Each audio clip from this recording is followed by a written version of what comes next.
Hello guys, আসসালামু আলাইকুম। আপনারা সব কেমন আছেন? আশা করি ভালো আছেন। আমি অনেক ভালো আছি। চলে আসলাম সকালবেলা তাল কুড়াইতে, তাল তলায়। বুঝছেন, আমি তাল আগে জড়ো করে রেখে গেছি। এখন আমি একটা ডালি নিয়ে আসলাম তালটি নিয়ে যাওয়ার জন্য। অনেক তেল পাইছি, তো তাল হাতে করে নিয়ে যাওয়া যাবে না, তার জন্য তাল ডালিতে করে ডালি নিয়ে আসলাম। বাচ্চা গাড়ি, এই দেখেন তালের গাছ, বাড়ি ঘর,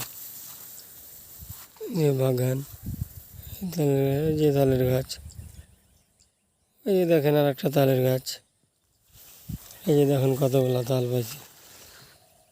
1 2 3 4 5 6 7 8 9 10 11 12 13টা তাল পাইছি। ভালো খারাপ দিয়ে 13টা পাইছি। এগুলো সব আঁটি করা হবে বা কতলা ইয়াত তাহলে রুটি খাওয়া হবে, বড়া খাওয়া হবে, সবই করা যাবে। এখন আমি তালতলায় আছি। আপনি এই জিনিস দিয়ে কী করে খাওয়া যায় অবশ্যই কমেন্ট করে জানাবেন। এই দেখেন অনেক তাল আছে, তালে অনেক তাল, এখনও অনেক তাল, অনেক তাল আছে, অনেক তাল, অনেক তাল আছে। ঠিক আছে।